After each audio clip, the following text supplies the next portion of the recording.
The time right now is a little past 6 o'clock Pacific time. In fact, sunset at this time of year is not until 7:33, so we're almost an hour and a half away from sunset, meaning the first half will be played in daylight. The lights will not take effect for a while. Young and Hostetler, the quarterback matchup tonight. A funny thing about that matchup, there's a guy who has won the Super Bowl, and the only knock on Steve Young playing in the shadow so long of Joe Montana is that he hasn't. Will this be the year? One thing they both like to do, Al, and that is put that ball away and run the football. Doug Bryan takes over from Mike Cofer, who had an erratic career here. Bryan picked in the 3rd round, grew up across the bay, and went to school at Cal in Berkeley. And the Rocket goes back to receive the kick. Rocket Ismail, who spent 2 years in Canada with Toronto and then signed with the Raiders last season. So here we go. The final game of the opening week of the 1994 season, ready to get underway, and it's a beauty. The Raiders and the 49ers before nearly 70,000. And in a swirling wind, it's a bouncing kick that hits at the 20 and rolls into the end zone for a touchback. And these days, that's become a little more unusual, especially with the kickoff back at the 30-yard line. There were only 11 yesterday in the 13 games. So the Raiders taking over at the 20.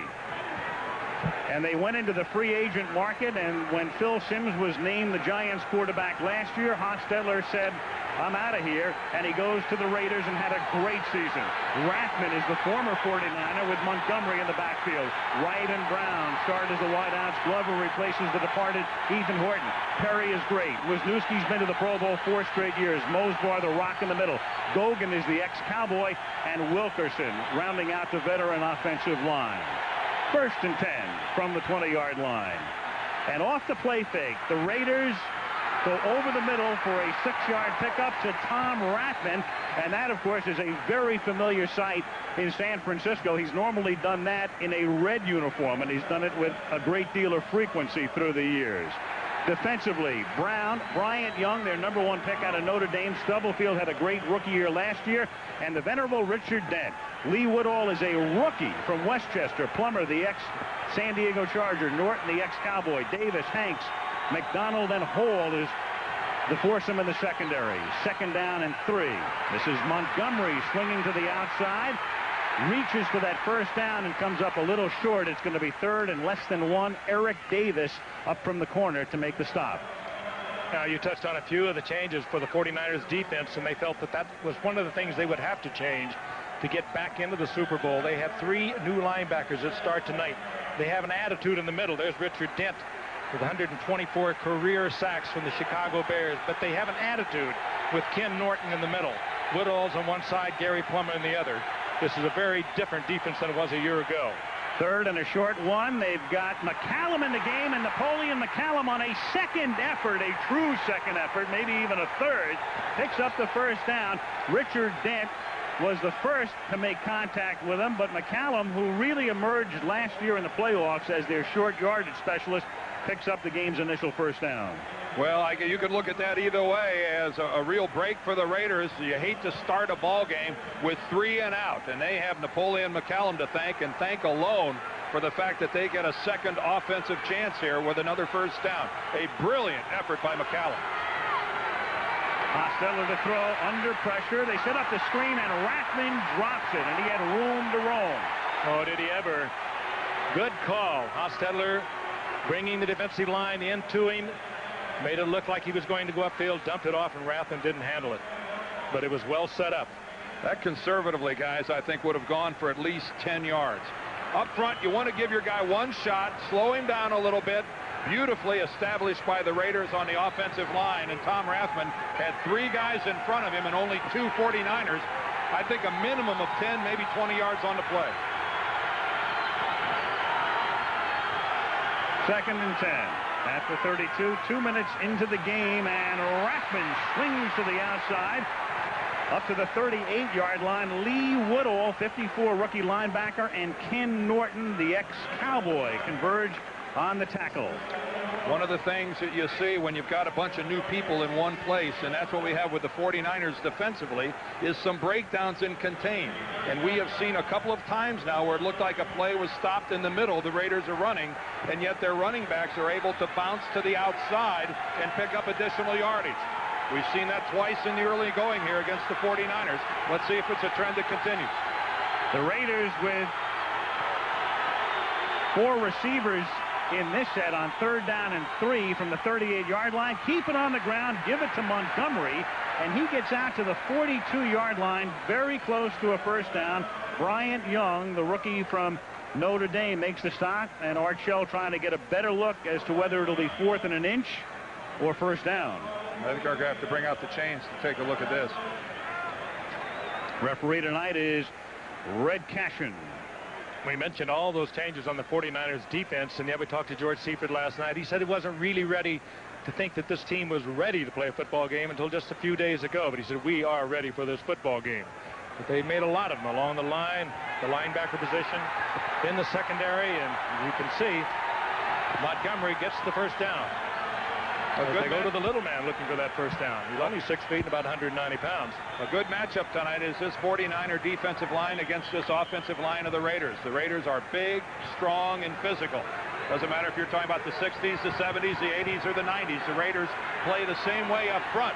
And this 49er front four in the past has had problems with big physical offensive lines. 1st and 10 at the 42-yard line. Here's Montgomery, and he gets tackled in the backfield. So they stopped him on the ground here. But for the Raiders, a promising start on the ground. I mentioned how important it is to establish a good running game. McCallum gave him that initial first down. Montgomery gives him that second first down. And they have controlled the ball through the first 3.5 minutes of the game. There is Harvey Williams, who will also see action along with Montgomery as the feature back. So a good look at Richard Dent and what he can do so well. He is so quick.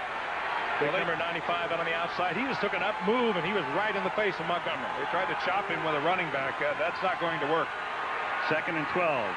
4-man rush. Good protection. The pass is caught by Andrew Glover up at the 47-yard line. Tim McDonald makes the tackle. Ethan Horton departed, went to Washington, and Glover is the new tight end. And a fine athlete. 6'7", a 245-pounder. Goes up very high for the football. He is a big man. He was an outstanding basketball player. We talked to Art Shell about him last night. He likes the way he blocks, and we wondered about that. We know he can come off the line of scrimmage. We know he can catch the ball. Can he block? Yes, he can, according to Art Shell. Just a little green. He only had 4 catches all last year. 3rd and 3.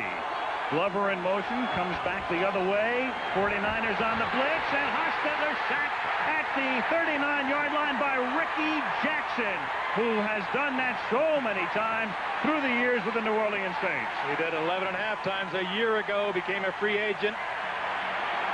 Price was a little high for New Orleans, signed by the 49ers, doing what he has done for all these years, a lot of them, 14 years.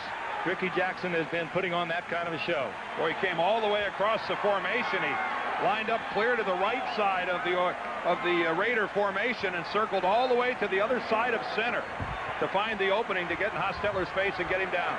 Jeff Gossett's kick, a low liner fielded by Dexter Carter at the 14-yard line, and he has no blocking last 3 seasons. Last year, 29 touchdowns in the 16 games. He's got Waters and Logan in the backfield. Taylor and Rice, the incomparable wideouts. Brent Jones, the excellent tight end. And up front, Steve Wallace has been there a long time. Jesse Sapolo goes back to guard from center. Oates is the longtime former Giant. Ralph Tam on the right side, along with the longtime tackle Harris Barton. They are really solid at each of the tackle positions, and there is Jesse Sapolo, the versatile one. Solid, but not big, are they, Dan? They do things differently than most of the pro teams. Frank, by far and away, they are the smallest offensive line in the National Football League, but they do more pulling, more trapping, more getting outside on sweeps than any other team in the league, and you get a good look at the fact that we have lost the play clock here in Candlestick. Maybe the wind blew the light bulbs out. The wind is blowing briskly. I'm going to take a guess that it's blowing a good solid 30 miles an hour. The flags are starched as the wind sweeps off the bay, and you can hear it hitting our microphones even up here in a booth. And as we watch the flags and the goalpost, it is swirling. As that's nothing new at Candlestick. No. Al, you're certainly familiar with it, having done a lot of baseball here, but this is a strange place to play. And I think, given the fact that there's only been 13 field goals here of 50 yards or more in 23 years, that'll tell you something about the winds at Candlestick.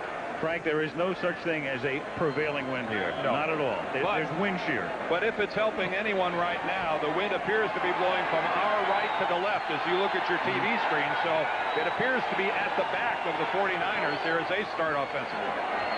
And they'll begin at the 20-yard line. On the field. On the field. Red Cashin saying that it will be kept on the field. Well, at least it lights up to 25. Whether it works or not, we'll find out in a moment. The 49ers are at their own 20-yard line. They have the ball for the first time in the game. No score. Young repositioning his running back, sends Taylor in motion. They begin with a Ricky Waters sweep. He puts his shoulder down and gets up to the 20-yard line. He's run out of bounds by the safety, Eddie Anderson, number 33 in his 9th year. Here's the Raider defense. Scott Davis was gone for 2 years. He has come back. He retired. McLaughlin, an emerging star. Harrison and Anthony Smith will now play every down. Used to be a pass rush specialist. Wallace Beekert, the second-year man from Colorado in the middle, and the veteran Winston Moss. And then the secondary with McDaniel and Washington at the corners, and Patrick Bates gets the start along with Anderson. Bates starting in place of Hoskins at safety. Young on 2nd and 8, a little high and off the fingertips of Mark Logan. He wasn't going anywhere anyway because Aaron Wallace was right there with the coverage. 3rd and 8. Get a quick feel of what Art Shell talked about last night. He said we are going to play this high percentage, almost cliche term they use for West Coast offense, but a quick look by Steve Young downfield, and he comes right down, goes to Logan, but look how quickly Aaron Wallace is there. They are going to play aggressive. They're going to play a lot of man-for-man on the outside against Jerry Rice and John Taylor. The Raiders love man-for-man, but that also can get them burned. 3rd and 8 up at the 22-yard line. 3 receivers in the game. Nate Singleton joins Taylor and Rice, and Jerry Rice with his first catch of the season up to the 31-yard line. Albert Lewis, the longtime Chief, picked up by the Raiders as a free agent with the tackle. I can't begin to tell you what a catch that is by Jerry Rice, and then after the catch, making just the slightest of moves to make Eddie Anderson miss him. Watch this from the left. There's Anderson who misses him, comes up with air, and Jerry Rice gets the first down. Brilliant from the line of scrimmage, excellent with the catch, and then making Anderson miss. That's the only reason the 49ers got a first down. Rice at the very top of his game, in the prime of his career, and goal indeed, and it's Jerry Rice. And Jerry Rice works the stumble, scores the 125th touchdown of his career. And what a great play fake on the part of Steve Young. I think the 49ers just said to the Raiders, we have a vertical passing game too. You talk about all the speed you have outside, we're not all that bad ourselves. Raiders had him inside and out. He split the defense. First, watch the play fake. Steve Young hiding it, looking at Waters as he goes by. And now Rice splitting. Patrick Bates and Lionel Washington never broke stride. Beautifully thrown ball, perfectly executed. As Al said, that is 125, tying Walter Payton on the all-time list, one behind Jim Brown. What do you say about that play? Every aspect of it was perfect. Every aspect. Bryan's extra point is good. That's his first NFL point.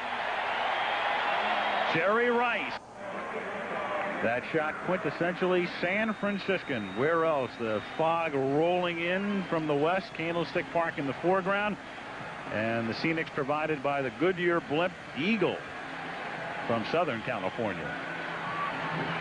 7-0 after the touchdown. And Bryan's kick is a short kick fielded up at the 15 by the Rocket Ismael, and he gets tackled up at the 31-yard line by Dedrick Dodge. And let's check in with Lynn Swan. What you got, Lynn? Al, you know this win is going to be a great factor in this ball game. Not the kind of pass we saw going from Steve Young to Jerry Rice, the short pass or the big pass down the middle, but all the touch passes going to the side. I caught some passes from Hostetler during the pregame warm-up. They come at you almost like knuckleballs if you don't put a lot of speed on them. You have to have power and throw direct passes to have any effect in this ball game. Al?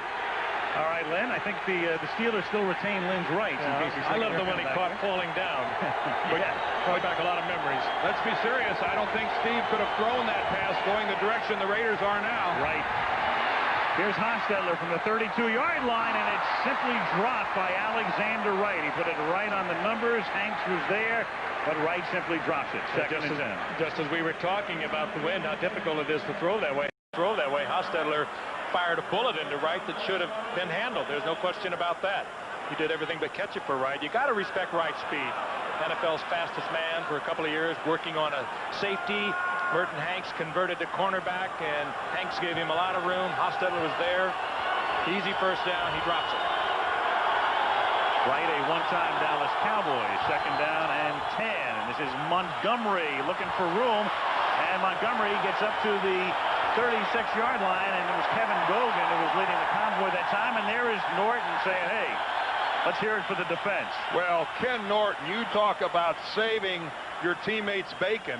Containment was broken, and Ken Norton comes all the way across the formation. Look at Norton. He's on the other side of the ball, and Montgomery is going to get to the outside for a sizable gain, and Ken Norton comes all the way across and chases him down. How many times have we seen that in a Dallas uniform? Boy, he is so quick. But again, keep in mind, the 49ers had containment broken.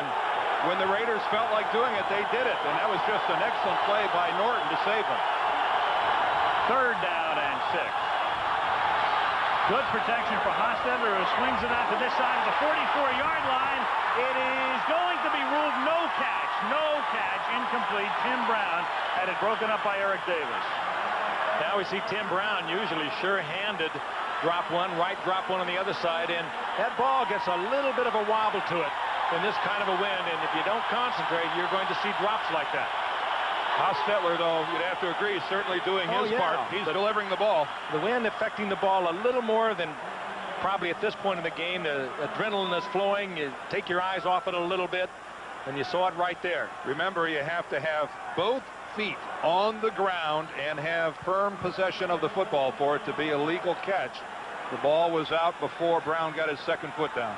Gossett to kick. It's a liner to the near side. Carter fields it at the 25-yard line. And Dexter Carter almost broke it. He's ankle tackled by Aaron Wallace and stopped at the 40-yard line. And the 49ers will have their second possession at that spot after a 39-yard kick and a 15-yard run back with 7:22 remaining in the opening quarter. Well, Gossett is kicking those low spirals against that wind, and those are the kind you run back. You can't get the coverage on it. He's not hanging it up there, and he's not getting the coverage. And I'll tell you, there's a good chance to take one back. You can really set up a fine return against a low type of punt like that. When you have at your disposal the highest scoring team in the National Football League, and that is the offensive unit that Steve Young commands, it is very dangerous to allow them to begin operations at the 40-yard line. That's where they're starting now, and it's a short field for a very big group of offensive players. First and 10. 49ers leading 7-0. 7:22 left, first quarter. Here's Ricky Waters. Nowhere at all. Greg Biekert, number 54, making the tackle. They let Biekert become the number one man. And it's a risky move in a way. He played very sparingly last year out of Colorado, but they decided that they would, because of salary cap considerations, go to him. Yeah, Joe Kelly was their starting middle linebacker last year, and they wanted to make the change, and there is their number one draft choice, Rob Fredrickson from Michigan State, primarily an outside backer in college, but now backing up in the middle. Kelly moving down the freeway to the Rams, and the pass is thrown too far in front of Ricky Waters, who was covered by Eddie Anderson. It will be third down and 11. Normally, the 49ers will be operating from the skin part of the baseball infield here, but the 49ers in the city have resodded what would be the dirt part, and you can see it quite graphically there. If the baseball season does resume, they'll remove it again and then put it back in. Young, last year in the first quarter, throwing for the most yardage in the league, and again in 1992, so he normally gets off to a hot start, and that is the case tonight. Third and 11, they send Brent Jones in motion. Jones sidesteps, finds an open John Taylor. First down at the 44-yard line. Tackled from behind by Albert Lewis. Frank, so many weapons. I know. So Jerry many. Rice, we saw earlier with a key third down to keep the drive alive, and then the long touchdown. And so you load up on Jerry Rice, and you got John Taylor, one of the most explosive receivers, and well, unheralded to some degree because of Jerry Rice, but he has great speed. We've seen him have tremendous nights here on Monday Night Football, and then you cover both of them, and you got Brent Jones, the tight end, with 68 receptions a year ago. They're hard to handle. At the 44-yard line, Ricky Waters lines up in the slot, and he goes in motion. And then sets to the left on first down. Young behind good protection, and that's an errant pass for Ricky Waters, and Waters getting into it with Lionel Washington. I'll tell you what, that makes Lynn Swan told us about the difficulty in throwing the balls to the sideline. And the last couple times we've seen Steve Young try to go to the sidelines, I think we've seen a good example of that. Ball has been too far out front. Look at the ball take off. And that is the look of a football. It's got a lot of air underneath of it that wasn't expected to be there. And we saw the earlier drops by two Raider receivers. We saw Wright drop one. We saw Tim Brown drop one that ordinarily they would have caught very easily. Well, a lot of concentration tonight on the part of the receivers. Washington and Waters there exchanging greetings. 2nd and 10, and he goes to the side, and this time right on the money to Ricky Waters, who's out of bounds at the 31-yard line. On the first down, a great block thrown by Taylor. These guys, one of the beauties of watching the 49ers over the years is watching both John Taylor and Jerry Rice block downfield. They will take turns coming back and putting a hit on somebody. That time Lionel Washington is the recipient. Waters makes the catch, and from the left is coming John Taylor, and you can see that he just put Lionel Washington on the ground. These guys are not just pretty catching the ball, they're not afraid to put their face in the middle of the action. Waters in motion, first down from the 30. Waters on what amounts to an end around, and that is busted up by Anthony Smith. I think that play's coming out of the playbook. The 49ers have not had much luck tonight giving it to Ricky Waters when he has been going parallel to the line of scrimmage when he's been receiving the handoff. I mean, when you are going away from the line, that's a play that is fraught with disaster. Excellent read by Anthony Smith, and a good look at it on the replay there. Smith coming right upfield, nowhere for Waters to go.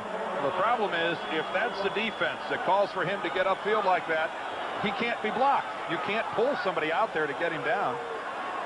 2nd and 19, and Logan finds some room in the middle. He gets to the 34-yard line. Mike Jones makes the tackle. And now, of course, every time the 49ers have a drive going in their opponent's territory and have the ball there, as is the case here, you think about Jerry Rice, and the next time Rice scores a touchdown, he'll tie Jim Brown's mark. And there it is, Brown 126, and then Peyton and Rice.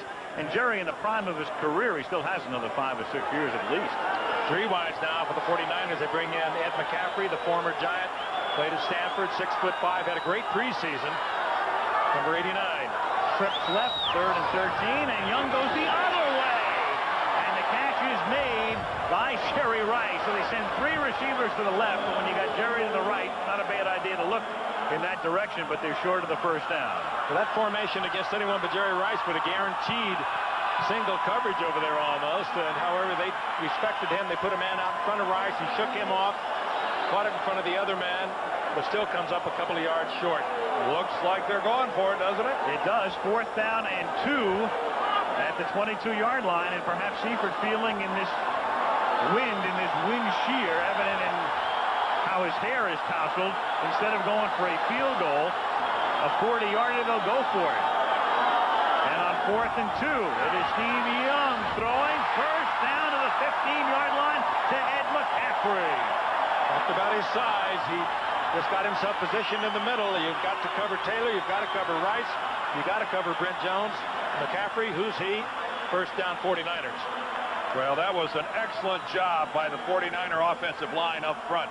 Boy, did they give Steve Young a good look down the passing lane in the middle. He wanted to go to the middle. As Frank mentioned, McCaffrey's a beautiful target. But look at his passing lane down the middle. Steve Young able to step up, throw the football. The 49ers doing a nice job up front, the Raiders need to put a little more pressure on the quarterback than that. 7-0 San Francisco, 2.5 to go, and it is batted down by Aaron Wallace. 2nd and 10. Jerry Rice was the intended receiver because he was the man over the middle. He was looking for 126. You know, he's going to not only break that record, he is just going to destroy it. Get a look at it right here. The ball batted away, and you see the Rice is open in the end zone. Boy, that was really pretty by Wallace, wasn't it? He was traveling one direction, able to change course a little bit up in the air and get the left hand back and knock down the football. Nice work by Aaron Wallace. Double tight end set here on 2nd down and 10, and they send Waters out of the backfield, so no running backs in this formation. And Young throws, and Jones makes the catch for the touchdown. Brent Jones. So many weapons. So many weapons and so little pass rush. The Raiders can look at one thing that has been their downfall here still in the first quarter of this football game, and it's been their inability to get close to Steve Young when he goes back to throw the football. Look at that protection. You just can't give him that kind of time. And the man who hadn't been heard from up to this point in time, their Pro Bowl tight end, Brent Jones. Let's say it in unison. So many weapons. They tried to cover him with linebackers, and you can't do it. Steve Young got the read, double coverage on the outside. Brent Jones single covered by linebackers in the middle. Who do you go to? A good read, touchdown 49ers. Brian, point after, 14-0 San Francisco.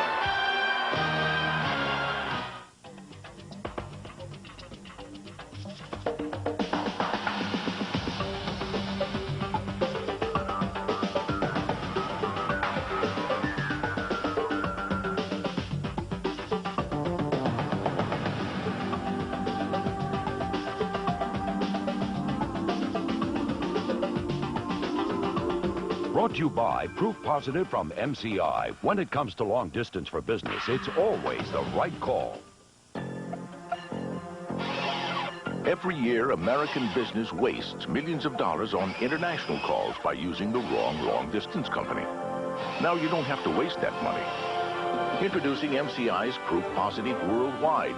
Save up to 50% off typical international calls around the world. Call by September 30th and get 1 month of free long distance. Call MCI now and put your money back in your business. Enterprise Rent-A-Car. Look to us for special delivery. Call us. We'll arrange to pick you up at your home, office, or repair shop. That's special delivery. That's Enterprise. Time to wash up. Isn't it just like Delta to design a stylish faucet that's practical, too? So it's long enough to reach today's double and even triple sinks. Delta, the way water is brought to life. USC tackles Penn State. Ohio State invades Washington. Florida hosts Kentucky, or other regional action Saturday on ABC's College Football. Man, that looks like a scene out of a movie, doesn't it? It's a live shot. Fog rolling into San Francisco. Not quite sunset. 49ers are trying to set the sun on the Raiders, though, with a 14-0 lead in the first quarter. The Raiders are in an early fog right now. They need to get out of it in a hurry. Doug Ryan to kick off, and Rocket Ismail back to receive it. And they need the rocket to rocket. And from the 2-yard line, here it is, past the 30, and he gets tackled by the kicker, Bryan, at the 48-yard line. Just what they needed. Steve Ortmeyer, among other things, coaching the special teams, the Rocket Man, with Aaron Wallace providing the key block, sets the Raiders up in 49er territory with 2:12 to go in the opening quarter. 14-0. Can't believe Bryan tackled him. And well. Well, here's a good look at the 49ers' third-round draft choice. Bryan catching Rocket Ismail, and that is the equivalent of catching a cruise missile in a butterfly net. I'm amazed that a rookie kicker under these conditions drags down Ismail. Here's Montgomery, and Montgomery is tackled Back of the line of scrimmage by Dana Stubblefield, a 2-yard loss, 2nd and 12. Monday Night Football is being brought to you by Miller Lite. Great taste, less filling. Can your beer do this?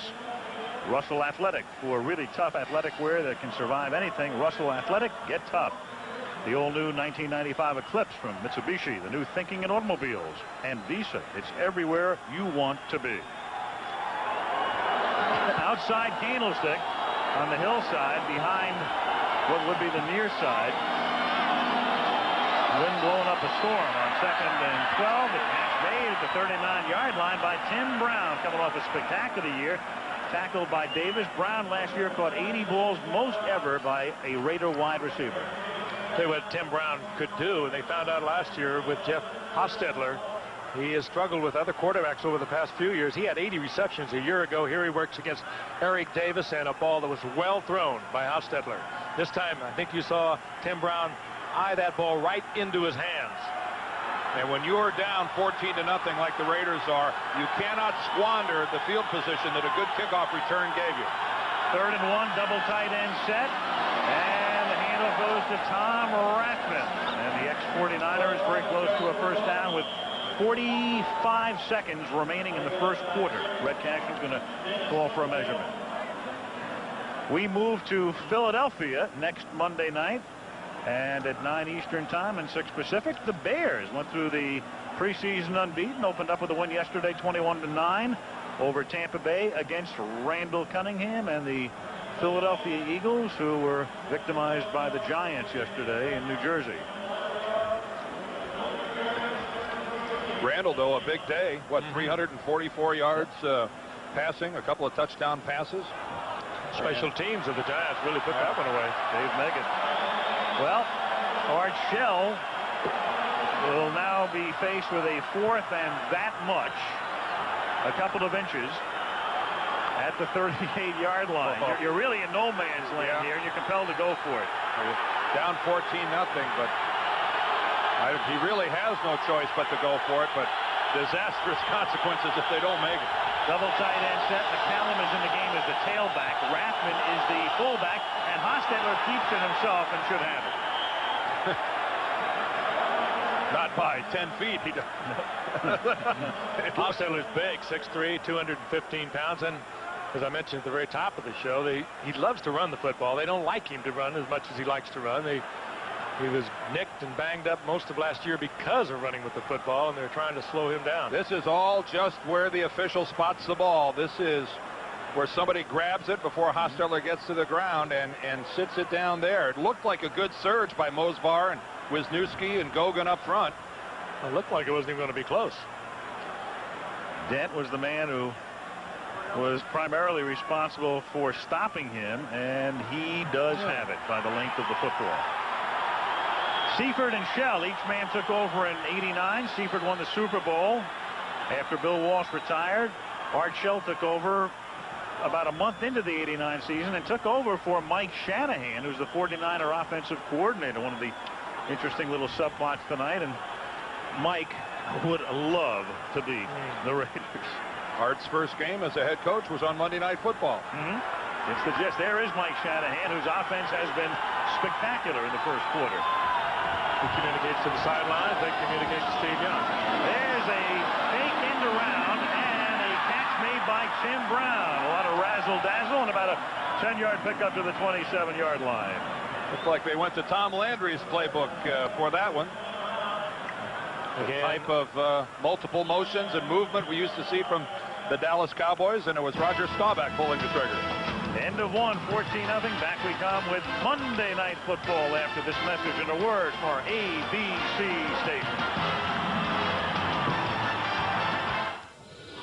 What is this? This is totally cool. Whoa, man, you gotta check this out. Look at this thing. It's like an eclipse or something going on here. Wouldn't it be cool if like right now there was this total eclipse? Oh, it's TV. Oh, there it is. Check that out. Introducing the all-new 1995 Eclipse from Mitsubishi. The new thinking in automobiles. Are you all right, man? Alternative math. 1 per sandwich, plus 1 hash brown, plus 1 coffee equals $1.99 every day. Add it to your morning at Burger King. We may not be the world's #1 fast food place. It just tastes that way. The customized 1947 Harley Davidson, about $15,000. The Big Twin Shaver, about 35 cents. What do they have in common? They're both worth every penny. This is ABC. In a world of high-tech choices, only one choice makes sense. Enter the world of Fry's Electronics. Celebrate the grand reopening of our Fremont store and save at every Fry's location.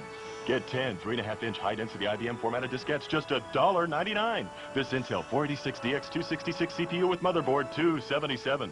This Sharp 4-head hi-fi stereo VCR, $219.99. In a world of choices, your best buys are always at Fry's. Guaranteed. One-night stand reunions with a few surprises on the next Jenny Jones. San Francisco Bay. On this Labor Day evening, first quarter, belonging to the 49ers. They lead it 14-0, but the Raiders are marching.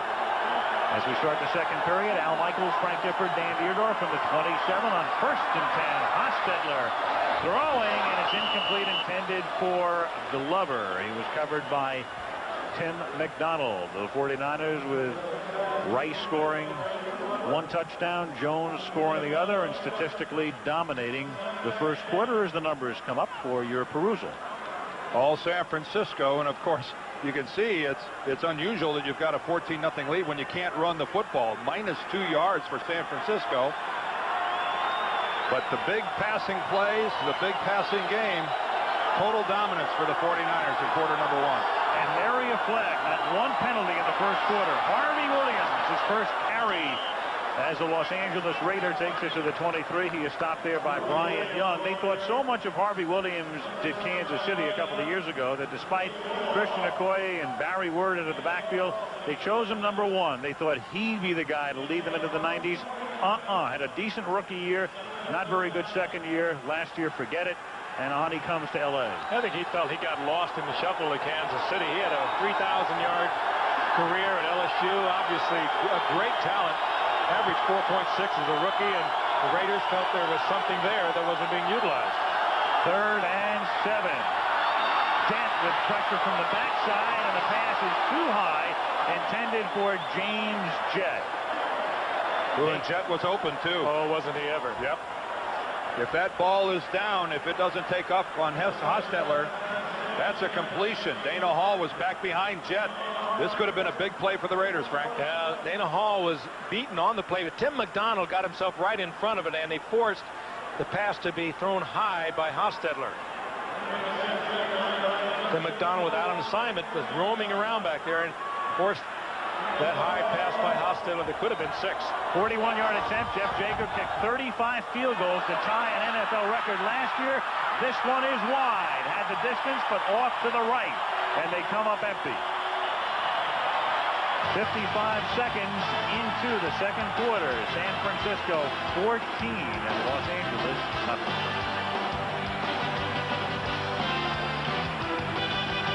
Come on! I can't take it anymore. Sparky! Go get help, boy! Stuck in the nightmare of everyday life? You need help. Come here, boy! Keep running!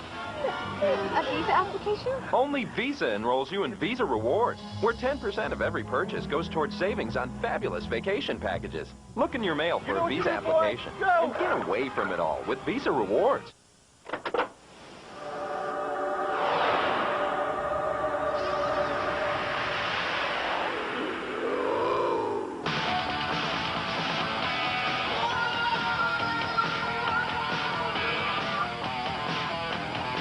With up to 210 horsepower, it's got power to spare. Introducing the all-new 1995 Eclipse from Mitsubishi. The new thinking in automobiles. Oh, Mr. Energizer Bunny, out for a stroll.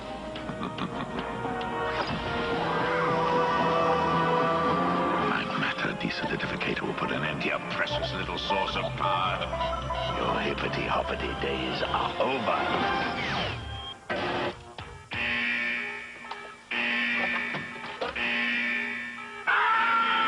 Still going. Nothing outlasts the Energizer battery. It keeps going and going.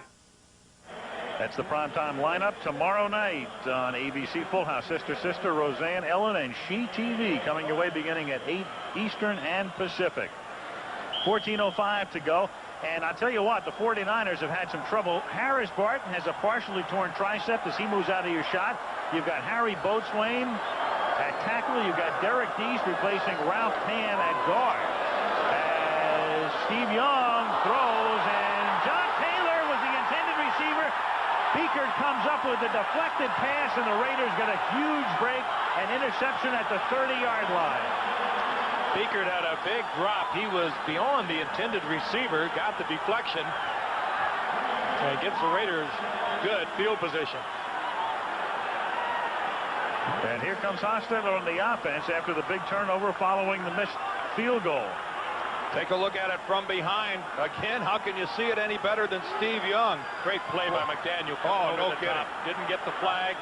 Beekert with the big drop I spoke of a moment ago right in his hands. Big break for the Raiders. So credit that entire play to Terry McDaniel.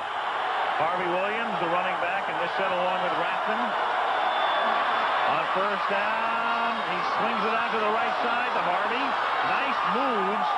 And Williams turns a 2-yard gain into a 7-yard pickup. Takes it to the 23. It'll be 2nd and 3. Well, and the guy that Harvey Williams made miss was Ken Norton Jr. He was lined up on Williams out in the flat. He was in a position to make the play, and he comes up with nada as he goes sailing by. A nice move back to the inside by Harvey Williams. Look at that nice little spin back to the inside.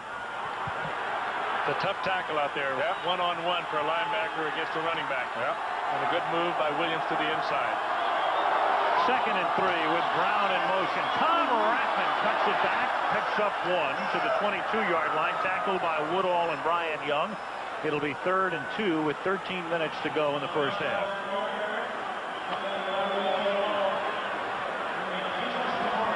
'49ers would have loved to have kept Rathman, but again, with salary cap considerations and the fact that they felt it was time to make a move, they drafted young William Floyd as their fullback of the future. And then they have Mark Logan until Floyd is ready. Double tight end set, 3rd and 2 at the 22. Williams, the tailback.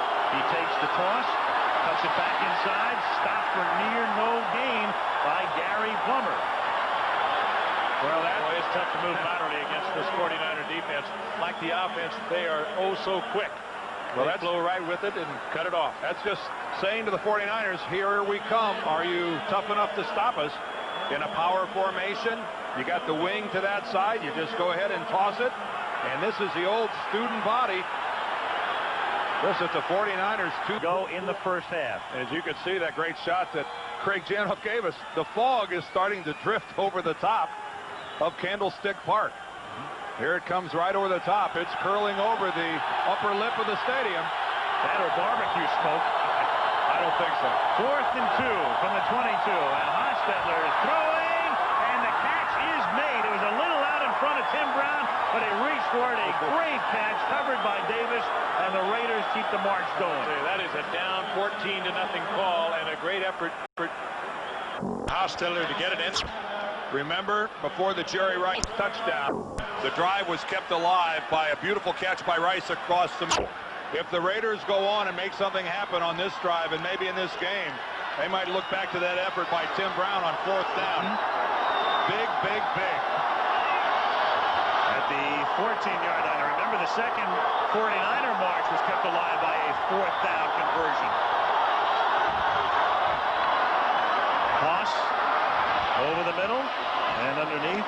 Tim Brown picks up about 4 to the 10-yard line. Gary Plummer, the ex-Charger, with the stop. Well, his guys up front gave Haas the time to survey the entire field, go from 1 to 2 to 3 receivers, and then settle on the end in the middle.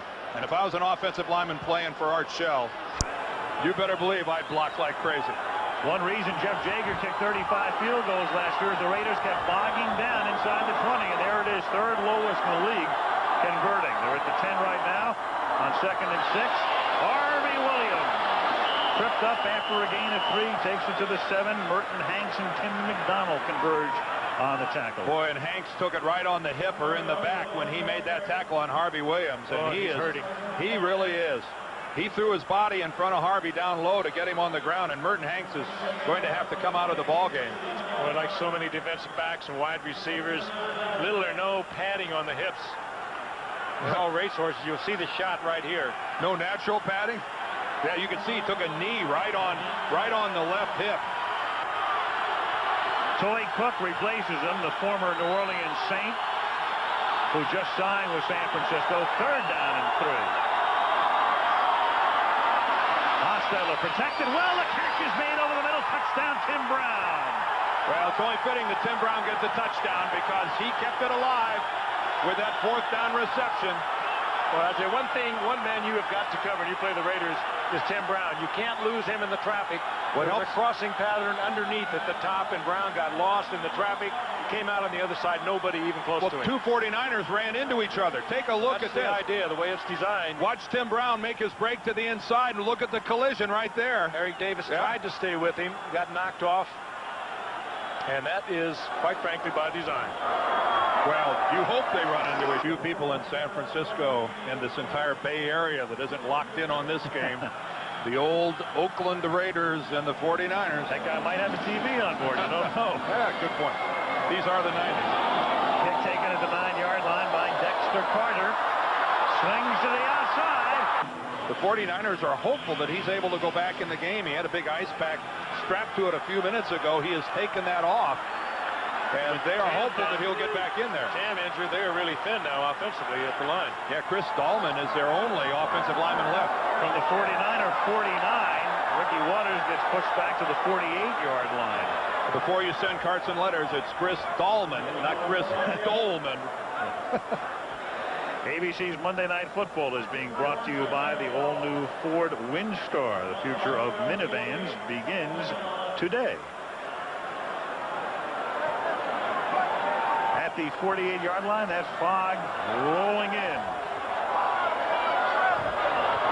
2nd and 11. 49ers lead by 7. They give it to Ricky Waters, and he gets ridden down by Eddie Anderson at the 44-yard line behind a good block by Harry Boatswain, taking over for Harris Barton. You got a great block by Boatswain, who relieved Barton. And I tell you what, he got one right before it by Deese, who's in at right guard. 63 and 65, the two subs that have entered this game, both come up with big blocks. There's the finisher by Boatswain as he puts the tag on Rob Fredrickson.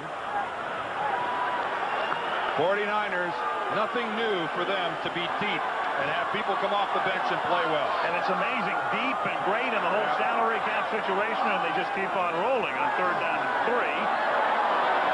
Ricky Waters makes the catch out of bounds. That's a 1st down, pushed out there by Bates.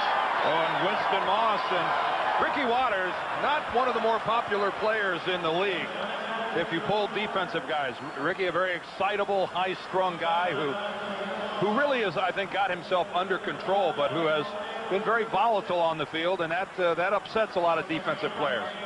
But what a fine offensive player he has evolved into. Almost 2,000 yards the last 2 years, but that play right there is just an extension of the 49er running game. You talk about the high percentage stuff, you get it to Waters in the flat, and then let him run from there. Very effective. 7:50 to go in the half. Razzle-dazzle, a little trickery and deceit, and Steve Young takes off and turns what would have been a loss into a nice little gain. He's out of bounds near the 30, run out by Chester McLaughlin. Young is doing less and less of that as the years go by, but of course through the years, and take a look at that, the average figure per rush normally is around 4, and there is Steve for a career at 6.2 when he packs it in. He had 407 yards last year. His average was down, was only 5.9. The second leading rusher last year. What do you mean laying off now? Yeah, he'll be laying off tonight. That's right. So far. From the 31, 2nd and 6. Logan. And just just about back to the line of scrimmage, 31-yard line. Beekert in the middle there on the stop with 7:10 to go in the half. And there's a look at Tam, who's been bothered with a sore arch. Started the game tonight, and he's out. But the 49ers, the other guys up front doing the job, and teams complaining about not being able to sign free agents, and there's not enough depth. And then you look at the 49ers, and they have figured out a way to work the salary cap for George Seifert. And among other things, at the half, we'll talk to Ed DeBartolo about the secret, the team owner. Let some veterans make some sacrifices on their own. 3rd down, 5. Good protection. And Jones drops it. He had it right in his hands. Well, you could almost see, Frank, couldn't you, that his head was turned downfield before he put the ball away. Here's a guy that just goes to the Pro Bowl every year, and he knows it. Just a lack of concentration trying to do B before you do A. Well, you can't do that on a night tonight. We saw it earlier, and then we saw Tim Brown change his whole way of catching the football right here in the game. The wind is just swirling too much not to concentrate and look that ball all the way into your hands. You can see that's exactly what he did, and the air gets it just a little bit, throws it off just a little bit, and you lose it. Here's a classic no man's land. 4th and 5. You don't want to pooch punt it, really. A field goal in this wind, who knows? So they go for it on 4th and 5 from the 31. And Steve Young with the middle opening up like the Red Sea takes it to the 9-yard line. He's really backing off. Yeah, Patrick Bates gets that rare opportunity to take on a quarterback mano-a-mano, and Steve Young not taking the hook slide that I'm sure George Seifert would have preferred he did. I think he was thinking end zone. He had a shot at it. It closed down rather quickly, but a good read by Steve Young. He had no alternative to this. Good coverage on the part of the Raiders. Big hole. The little fake pass pulled off one Raider. He just tucks it under his arm, and I've been watching him do that. He takes all the way back to Greenwich High School. He takes a good shot from Bates. 1st and goal at the 8, 5:48 to go in the half. And the catch is made at the 5-yard line, and it is Jerry Rice who comes that close to tying Jim Brown. To the 1. Yeah, why don't they give him a reverse and get it over with? I think that's an opinion that's not shared in Los Angeles. Oh, I don't know. Jerry Rice has got fans all over this country. Not many of them are wearing silver and black. 2nd down, goal. Jerry Rice, one more to tie Brown. Tight formation here. And they send Jerry in motion. They give it to Ricky Waters. Touchdown, 49ers. Boy, there is a total breakdown of the Raiders' defense. Talk about breaking containment. 2 scrambles. The key to that drive on the part of this man, Steve Young, who I guess is going to have to win the Super Bowl before he'll ever be held up there in the same kind of esteem as the fabulous and great Joe Montana. Certainly his numbers deserve that. Watch Jesse Sapolo, number 61, coming right at you. He puts Anthony Smith on the ground. All too easy. It's just not supposed to be that easy. Great execution by the 49ers makes it look easier than it is. Man, what a good offensive football team. Doug Bryan with Klaus Wilmsmeyer holding.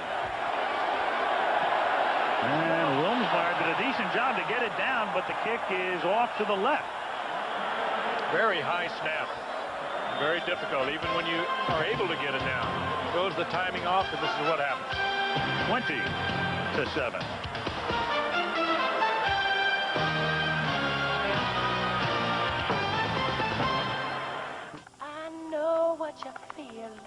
It's the world's most advanced long-distance network, AT&T. Yet today, something remarkable is happening.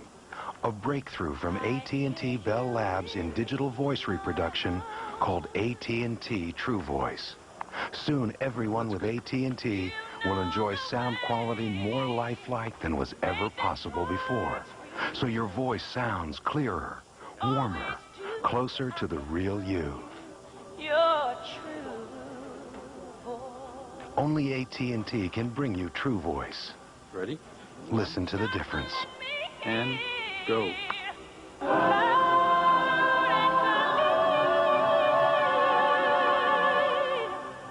Real the most lifelike sound ever, and it's part of your basic service, just because you're with AT&T.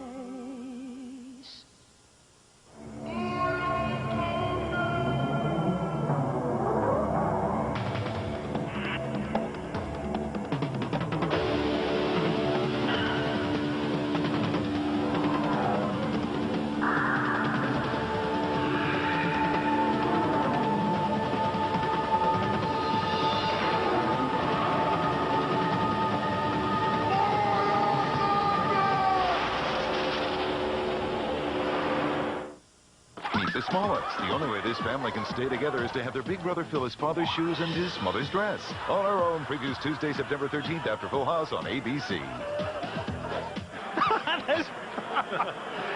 San Francisco with 5:04 to go in the first half. Candlestick Park on opening night.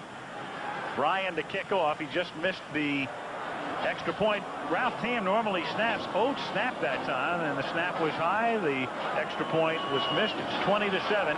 Ismael and Williams are back to receive for the Raiders. It's a wobbly bouncing kick taken up at the 22-yard line by Harvey Williams, and he brings it back to the 49. In 1988, Craig T. Nelson started the show coach. He came into our booth in Washington, and we welcomed him there, and we'll welcome you tonight because you're going to be on Monday nights along with us all season long. I'm looking forward to that, yeah. 8 o'clock Eastern, right? I think so, yeah. It shows up at different times depending on the length of the game and depending on how good the games are. Boy, if they're going to be like this is fantastic. Yeah, it was a good game that night. I remember you almost had to play quarterback for the Broncos. Remember Elway? Most amazing game, yeah. Washington and Denver, yeah. Now, do you credit us with a lot of your success seeing the or all of it? In the booth? All of it, Al. And Dan. Or whoever. He's quick on the uptake. And for the first time in the game tonight, we've got a flag. That's the first flag, and Richard Dent is going to contend that he was induced. Craig Al's the big one. Induced? Well, you like that word, huh? You can use that in the Pineapple Bowl. He doesn't go to the bench and say, Coach, I was induced. Craig, it's a little... The weather here in San Francisco, the fog rolling over the stadium, and what I want to ask you is, when you leave, can I have your scarf? It's a lot like Minnesota, the little nip in the air, you know. It is football season. Dan, you know that Craig shoots in the 70s? I know he drives race cars. Which would you rather do, drive race cars or play golf? Man. Right now we're driving race cars. Congratulations to Al Unser for his win yesterday at the Molson Indy. Great drive, too. Good race. All right, how are the Screaming Eagles going to be this year? Well, we're not going to go undefeated, Al. We're not. We did last year. We were the national champs, and it looks real bad this year. Recruiting was way off.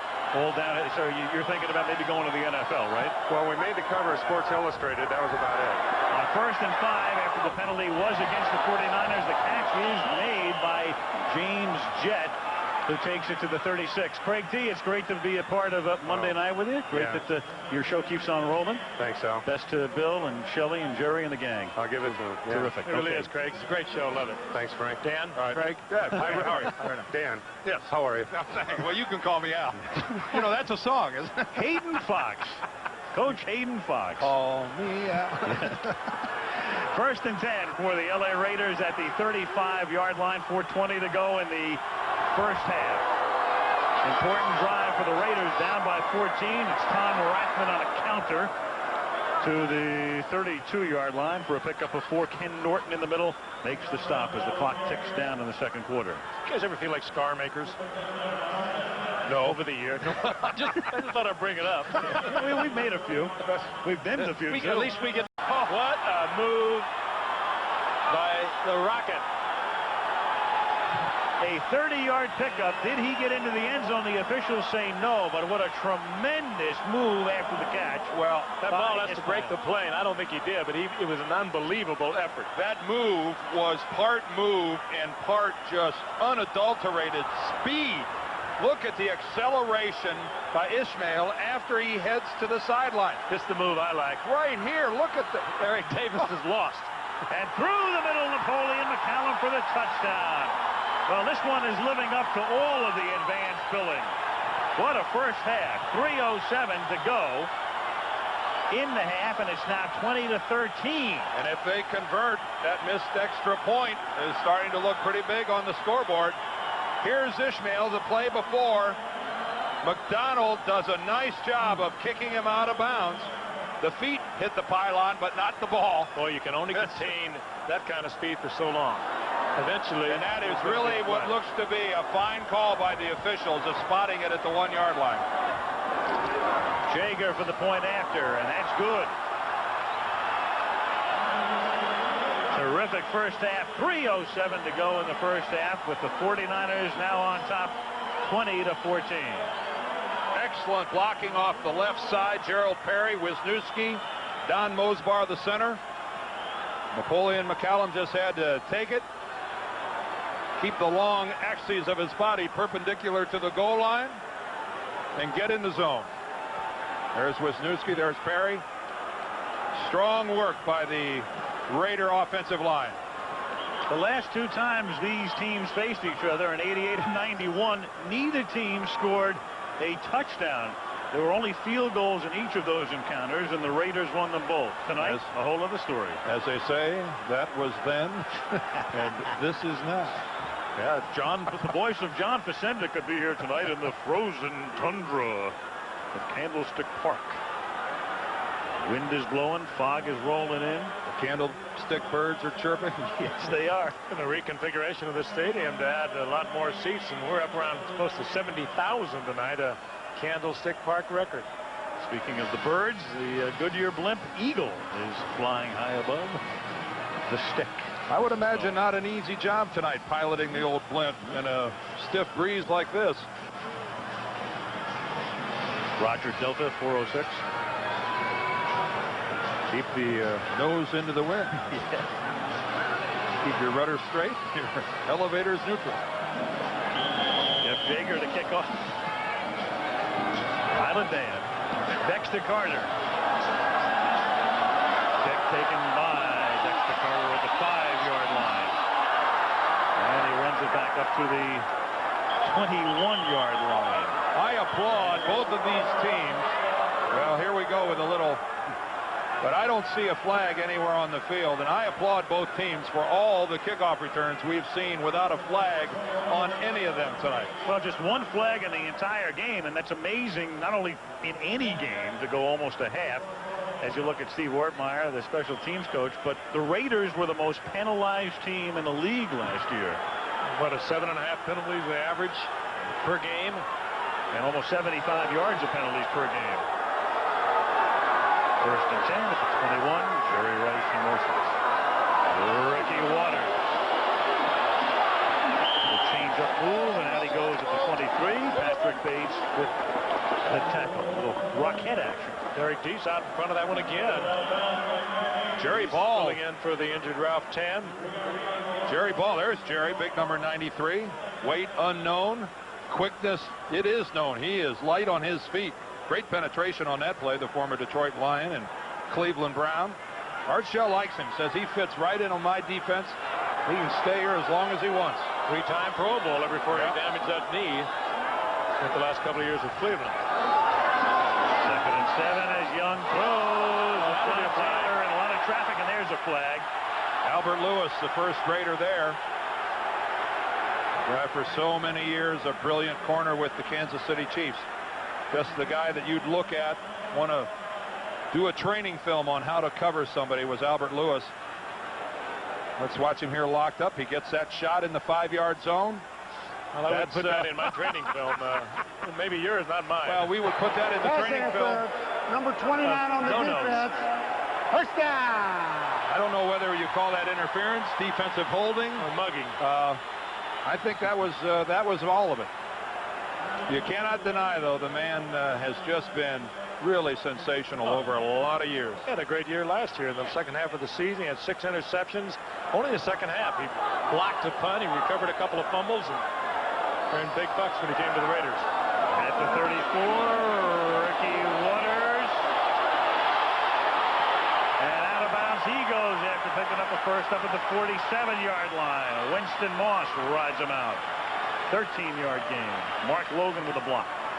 Boy, Frank, it's not often that the running back makes that decision to go to the outside, bounces it outside, and gets away with it. Ricky got a good look at the field that time and turned what looked like a dead play into a big game.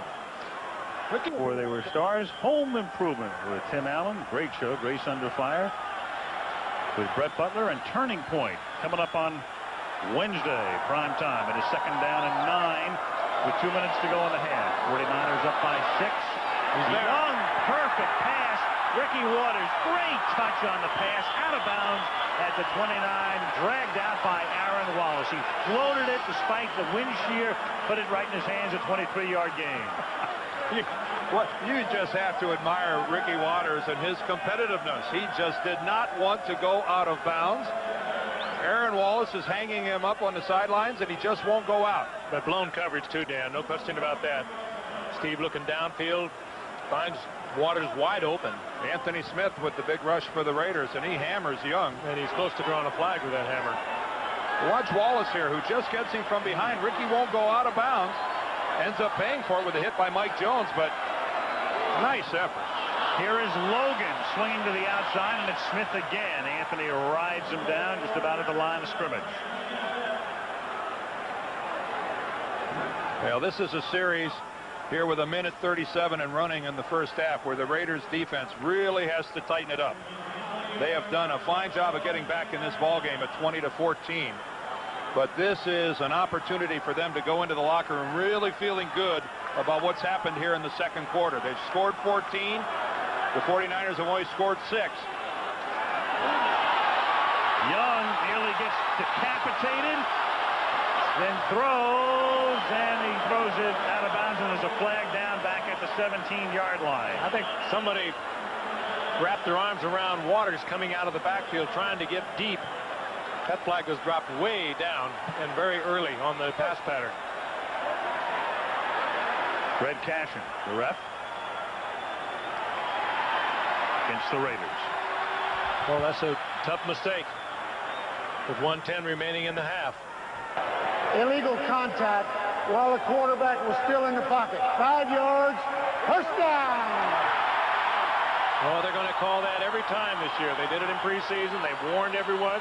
Well, you can only kind of make that contact within 5 yards. Well, what Art Shell is arguing, and Red Cashin addressed it, was that Art saying he was out of the pocket. You see, once the quarterback leaves the pocket, the bumping downfield can happen. Here is Dexter Carter carrying on a sweep inside the 20, and he's out of bounds at the 16-yard line. You touched on it. Now, he's almost a miracle that he's here. They thought he was going to have 2 weeks ago reconstructive knee surgery, torn ligaments it was diagnosed as, and he's back. He's running in running back kickoffs. It's really remarkable. Well, his role has changed vastly. He was their #1 pick out of Florida State in '90, but turned out not to be the answer Waters was, and now Dexter's primary role is to run back, punts, and kickoffs. And he's the backup to Waters, who's back in the game. It is second down and 3 at the 16-yard line. And Waters has to reverse his field.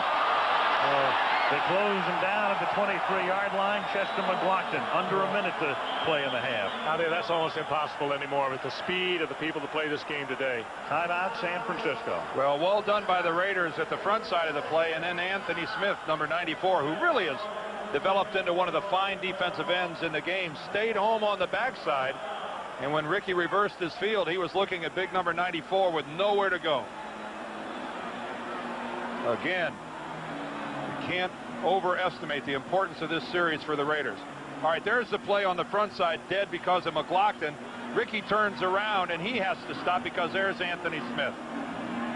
It's easy to get in that pursuit lane and really take off, headed downfield to try to get in on the action and not honor your responsibilities back home. That guy did a good job. To Art Shell what transpired on that penalty flag a short while ago, and Art Shell obviously he's not convinced that Steve Young was in the pocket. At halftime, Brent Musburger in New York. He'll visit with Dan Marino with the 5 touchdowns yesterday. Peter King comes along. And then Ed DeBartolo, the owner of the 49ers, will join us as well on the Lexus halftime report.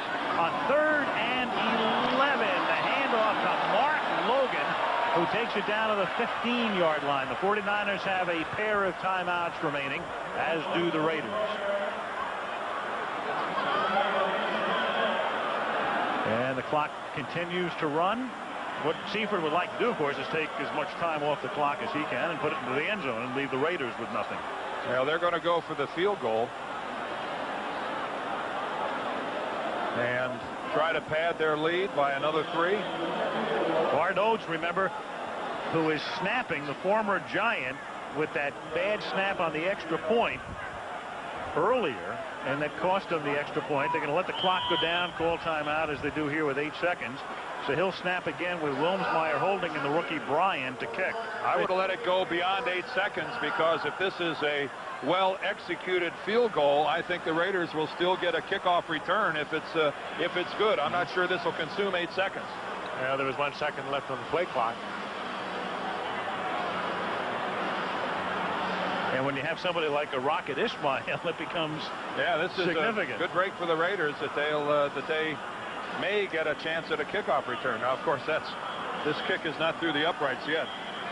Bryan missed the last one and missed it badly on a duck hook to the left. Steve Ortmeyer was shouting out instructions. Now Bryan will kick from the 23, so it's a 33-yard attempt. Trying to put the 49ers up by 9. Great career at Cal, highest kicker taken in the draft this year in the 3rd round. And the Raiders, I think, went timeout now. Tossing a little ice into the shoes of Mr. Bryan. Why not? He's a rookie. They give him something to think about.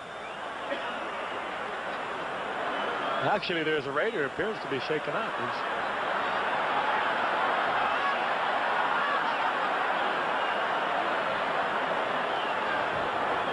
This weekend, just to update you, Dave Meggett running back the punt yesterday for a touchdown. He's returned a punt or a kickoff for 6 consecutive years, tying Bobby Mitchell's record. Marino will be on at halftime. 18th game of his career, throwing 4 or more TD passes, breaking Unitas' record. And Chuck Knox joins Bum Phillips and Marv Levy as the only coach to have defeated all of the 28 teams at one time or another. 33-yard attempt now for Bryan. And he bangs it through. Oh, you think he's not glad to get that one behind him? This first one. 3 ticks left on the clock. And so the local boy makes good, grew up across the bay. And Fayetteville went to Cal. And I think they'll have a discussion on the 49er sideline right now that this kickoff will be ugly. It will be bouncing, and it will not be going to the Rocket. Try to bounce it to somebody whose number is in the 60s. One of those wide body guys, if you can get him handling the football. Yeah, it's okay to kick it to 68, not to 86. Right.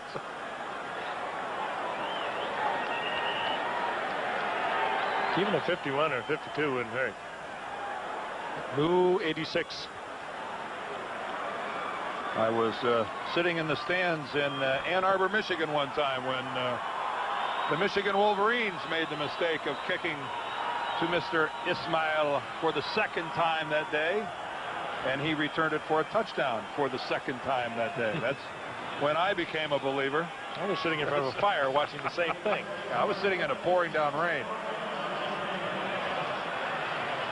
23-14, the 49ers favored by about a touchdown. Touchdown coming in, up by 9. And Bryan is going to send it out of bounds. So it's not a bad move. You're basically saying to the Raiders, hey, look, here are 3 seconds, and let's see if you can go 60 yards. Yeah, they'll spot it up at the 40, and anything that doesn't put it in Rocket's hands is a successful kickoff for the 49ers. You know, another rule comes into play here now. That is the contact, illegal contact beyond the 5 yards of the line of scrimmage. Now, usually they go in a situation like this with something they call a Hail Mary. Now, you're going to be very careful of your contact because they are going to call it on this also. And that's just hanging up the ball and looking for the penalty, and I'm sure that's what we're going to see. And it was one of the things that George Seifert told us last night he was concerned about. Art Shell is smiling. That's a sight you almost never see. Am I the only guy that feels old when I see Art Shell and Fred Biletnikoff standing side by side on a Raiders sideline? Oh, we had them on so many Monday nights early on. Does it seem like that long ago that they were playing? And I don't know. It just looks odd. Barring a penalty, final play of the half, and Hostetler just airs it out, and it's incomplete. And Ismail dropped it and got hammered as well. by Tim McDonald. Did McDonald time that out well? Candlestick Park. Dexter Carter back to receive the kick. We'll see Steve Young's offense out on the field after the return as Jeff Jager puts it in the air. And it floats down to the 12-yard line, and it's taken there by Singleton, who brings it back to the 20-yard line. Donald Frank makes the tackle on Nate Singleton, and that's where Steve Young will begin action here in the third quarter. And let's take a look at the numbers through the first 30 minutes of play. Well, I think we'll see somewhat of a comeback by the Raiders in the numbers department, although they're still trailing by almost a 2-1 margin, but that's better than it was at the end of the first quarter. Only the Raiders have scored because of a turnover. They got a touchdown because of a mistake by the 49ers, and a pretty good tackle here getting started off here in the second half by Beaker. Logan picks up 4, and let's get an update from Lynn Swan. Al, I talked with George Seifert coming out of the locker room at halftime. Both Ralph Tam and Harris Barton, the right tackle and right guard, will not play in the second half. It's of great concern to him. Also in the first half, when he went forward on fourth, he said depends on where he is on the football field. He has great confidence in his offensive unit, but you might see him going forward more often on fourth. Second down and 6 at the 24-yard line. Off the fake. Going deep. He's got Rice, but covering on the play. Albert Lewis closing in to break it up. Oh, Lewis made a great play on that. Stayed to the outside. Had his eyes locked into Steve Young, who locked on to Jerry Rice a lot earlier than he usually does. Lewis made a real fine play. 4 times a Pro Bowler for Kansas City. Look, he's picking up Rice. Got spun a little bit, but he didn't get turned around. I think the wind got that football, or else Steve just threw it farther back to the outside of the field than he wanted. You see 5 yards, first down. That was one of the weaker sales jobs of all time by Chester. McLaughlin and Ball are both in the middle of that line. They bring about 650 pounds to it. Both of them well over 300.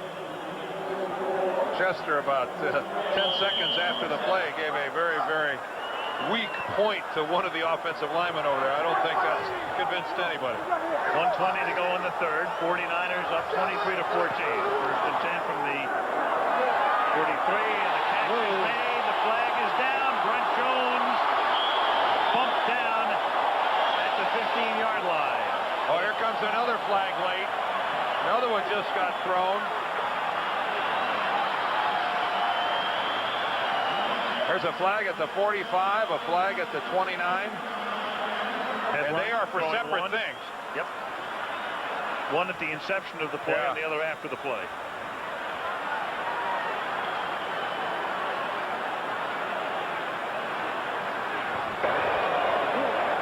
Offside. Number 29 lined up in the neutral zone. There's no foul on the other flag. That's picked up. That penalty is declined. First down. Albert Lewis, the cornerback, lined up. John Fox can't believe it.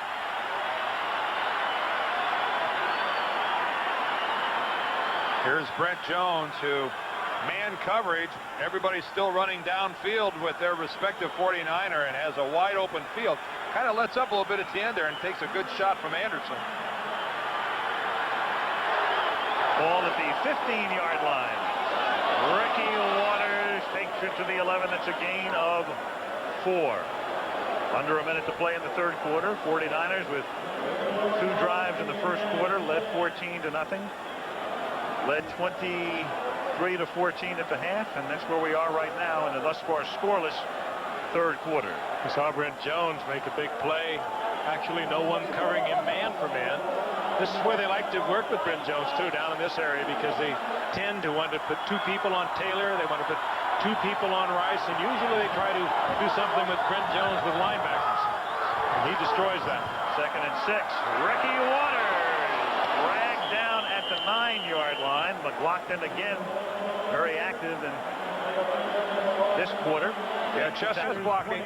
We talk about fronting a guy up and staying in front of him. Watch the job being done by the 49er offensive line. Look at this. Steve Young doesn't even have, he could have kept it for another 3 or 4 seconds. Impossible to maintain coverage back in the Raiders secondary. when the front four gets as little pressure on the quarterback as that. Well, forget as little pressure. No pressure whatsoever. Magnificent work by the 49er offensive line. Bryant's kick taken by Harvey Williams, and he gets banged down at the 20-yard line. Hello, hello. What a shot administered there. Adam Walker, number 27, comes in with a big pop. Adam Walker, he of the many cuts. He's been over 20 times he's been moved by the 49ers.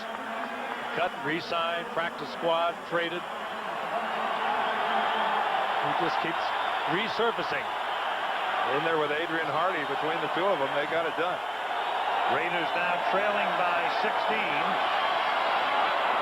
And Hostetler throws to James Jett. You know, one of the new rules now comes into play, and it's the great two-point conversion rule. In the past, you're down by 16. You are 3 scores away. Right now, you're 2 touchdowns and 2 two-point conversions away. It's a whole other situation. You're 2 scores down any way you look at it. And you're a good company man, Al. Otherwise, if they can get 16 points, we got a tie ball game. Yep. With their receivers, anything's possible. Second down and 2. Hostetler dumps it over the middle. It's batted into the air. Intercepted by Dennis Brown. Ken Norton got a hand on it. Batted it in the air. Brown with the pick. Almost looked like it hit the official. The official was right in the middle of things. He ducked at the last minute.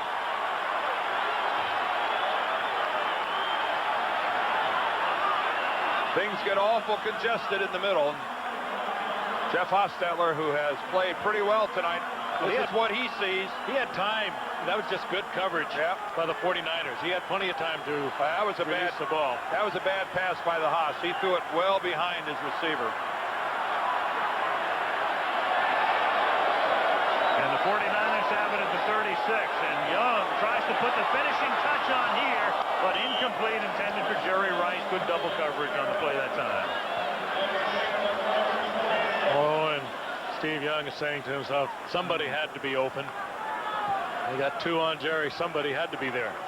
Hostetler throws very few interceptions, as you see there, 1 for every 47.8 passes, and that's the lowest rate among the active quarterbacks, the regular quarterbacks in the National Football League. You know, it's pretty remarkable, too, Al, in the sense that the Raiders... And the 10. 49ers picking right up where they left off last year. Big offensive explosion. Well, the outcome of this game, nice work by Bates. The outcome of this game is hardly a foregone conclusion. Still just a little bit less than 14 minutes left in this football game.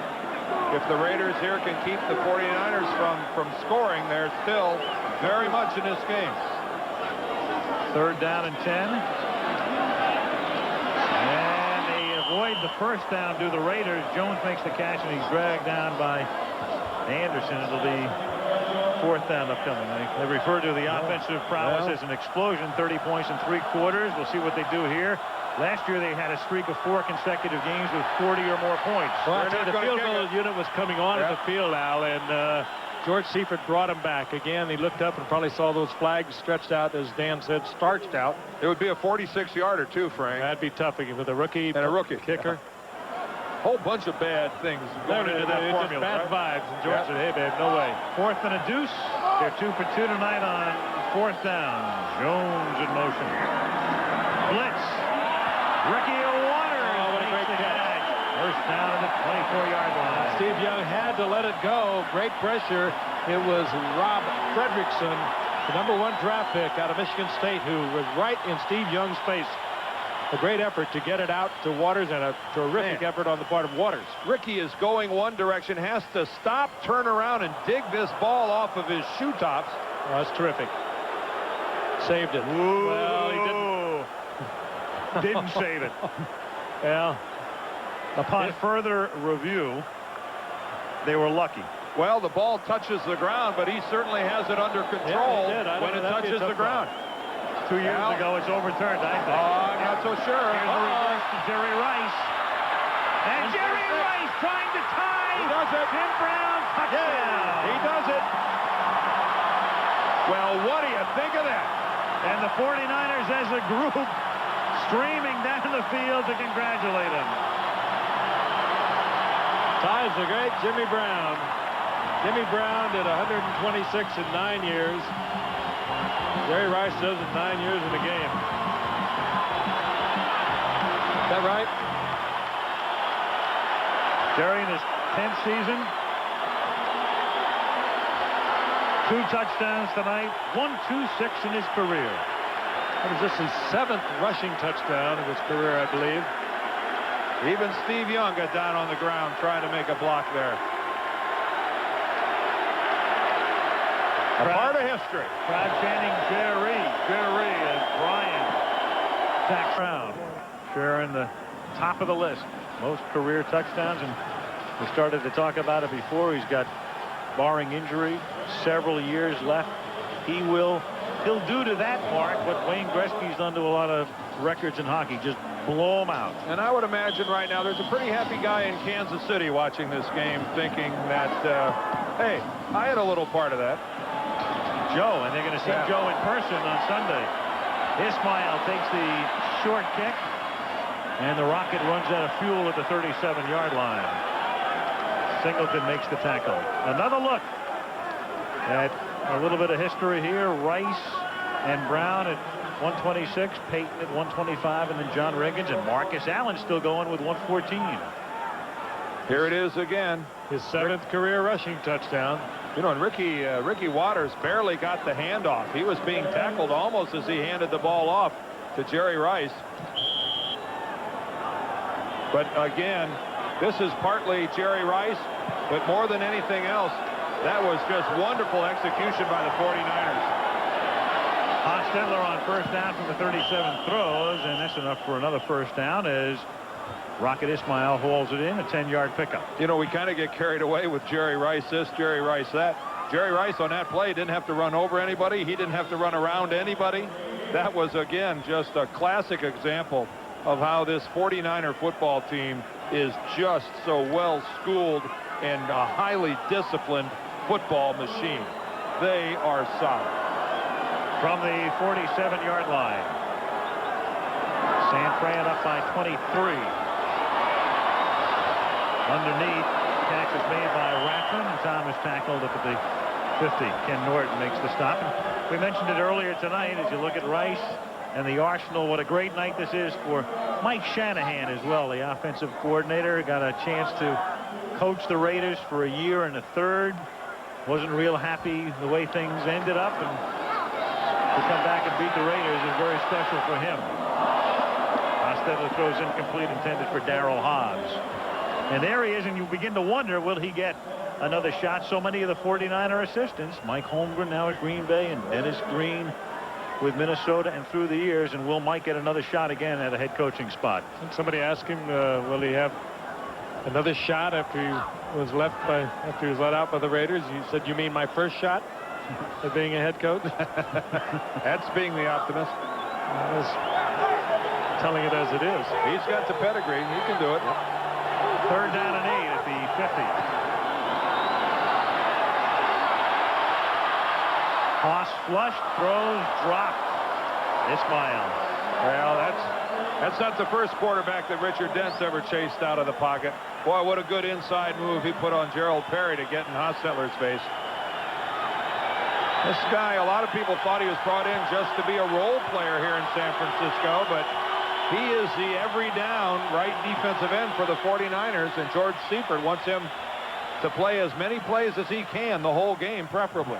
Well, we've seen some of those acquisitions, free agent acquisitions, perform well tonight, including Richard Dent. Ken Norton had some big plays for us, and Ricky. The complete line of 1994 Lincoln and Mercury automobiles and Lay's potato chips. Bet you can't eat just one. 37-14, and Gary Plummer came up from San Diego.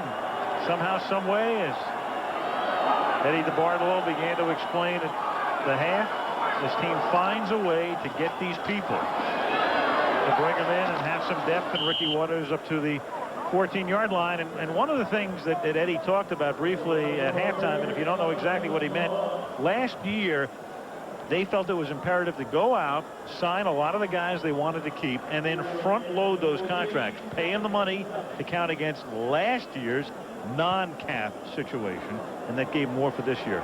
A lot of teams couldn't pull the trigger on that, but the 49ers did. Well, it involved Eddie coming up with at least $10 million that was not budgeted to be spent on last year's payroll. So he viewed it as a commitment to the future, and there are a couple of the 94 free agent crop. There are Ricky Jackson and Richard Dent. Logan, he picks up a first down, and they'll take as much time off the clock as they can. A couple of players were also given team incentives, and they will not count either until next year. They could be a little expensive next year if the team should say win 12 games, and a player's incentive is based on that. How do these guys see where they're going with the banners up there? Captain Tom Mattis at the controls. It's the Goodyear Blimp Eagle. I could fly that. Yeah. Not with me in it. Got a player down at the 17-yard line. It is Anthony Smith who needs a respite. So for the Raiders, they're down by 23. They'll fly back home. They are home. Have the Chargers next week at home. And look at the numbers. The 49ers with 407 yards and the Raiders just 182 yards. Of which, as you see, only 28 yards have come on the ground. And from the top of this telecast, when Al first talked about the Raiders and mentioned the fact that they must somehow develop a running game, to the conclusion of this ball game, it's painfully obvious that the Raiders are pretty doggone strong in all departments. And if they're one glaring weakness, and what keeps them from being a great team, is their inability to run the football. And if Art Shell is to really field a football team that's worthy of a trip to the Super Bowl, they have got to run the football and run it effectively. So the Raiders are going home. To the Chargers are actually they'll be facing the Seahawks. There's Logan picking up one to the 25. The 49ers, of course, go to Kansas City. And once they get by that game, 49ers have the Rams and then the Saints and the Eagles, Lions, Falcons, Buccaneers. So the schedule gets a lot easier after the first 2 weeks. Talking to George Seifert last night, we're talking about this game. We're talking about all the hoopla is going to surround next week's game against Kansas City and Joe Montana. And he said we can't lose sight of the fact we have a division game coming up in our third game. Speaking, of course, of the Rams. The Rams winners yesterday over Phoenix. 2nd and 9 at the 25-yard line. Waters. I think George is just being pragmatic there and saying, if we're going to lose a game, I'd prefer that it be to the Raiders or to Kansas City, a team from the AFC. It doesn't count as a conference loss. And he's right. You win your division first, and then you advance in the playoffs in your own conference. And if you have to lose a ball game, lose it to a team from the other conference. And they haven't lost many over the years. They're not going to lose many games this year. Remarkable record over the past 13 years. Somebody is going to have to really throw in a big-time surprise for the 49ers and the Cowboys not to be playing one another in the NFC Championship game. And so Raffin on the other side of the field, and Steve Young gets buried by Jerry Ball, free agent pickup. One-time Lion who spent last year with Cleveland and signed with the Raiders. So the 49ers will kick as we have a little bit more than 8 minutes to play in the fourth quarter. 37-14 San Francisco.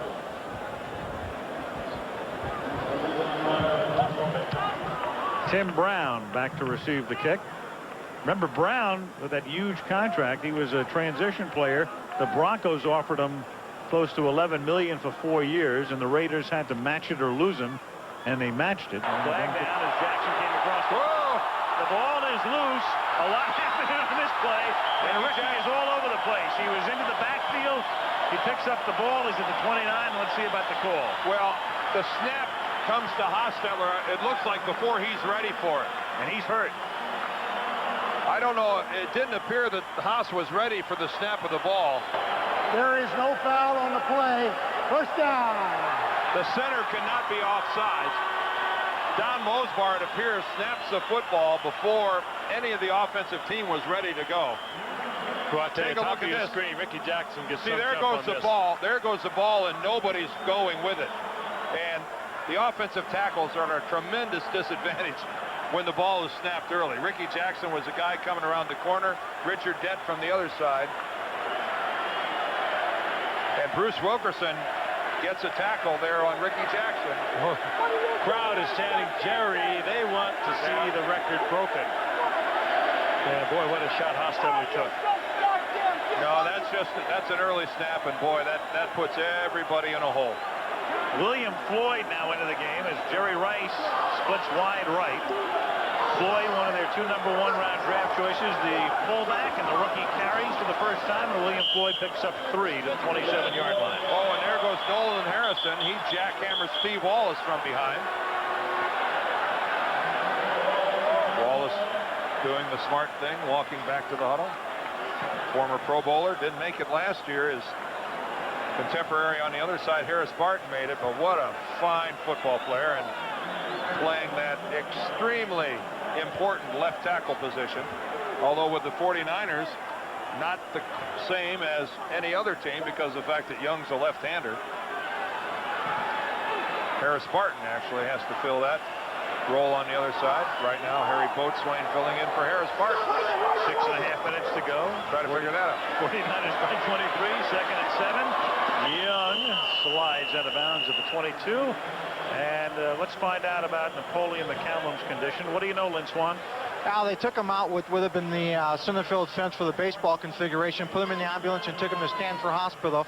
Officially, it's a dislocated left knee, but they took the time to call his wife to reassure her that everything that could be done would be done for her husband. And hopefully, as you said, she didn't have to see that terrible injury. Al? Okay, thank you, Lynn. And Napoleon McCallum hurt earlier in the half, and Aaron Wallace is shaken up right now. While we love to see every television set in America tuned to Monday Night Football, I for one am hopeful that it was not on tonight in the McCallum household. The 49ers have taken a timeout with 5:39 to go.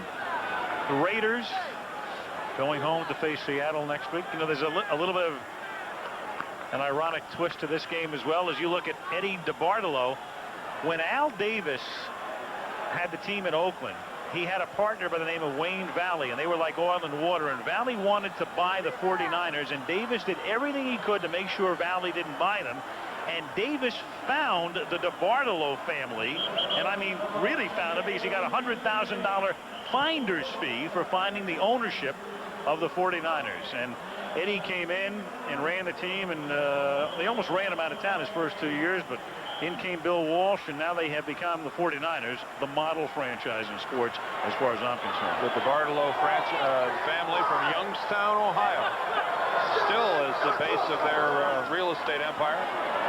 3rd and 3, and Young throws incomplete, chased by Nolan Harrison, 4th down. And they have always done things right and first class. And, you know, it sounds like it's self-serving on their part, but there's some truth to it. They can get guys to come here for a little less money if necessary than they get someplace else. The truth, Al, several of the players, including Jerry Rice, gave back some of their incentive bonus money that they were likely to achieve, and it would have been applied against the salary cap, and consequently the 49ers were able to add a couple of practice players to their roster.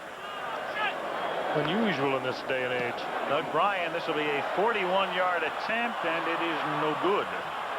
And if you're going to miss one, you might as well miss one with 5:29 left and a 23-point lead.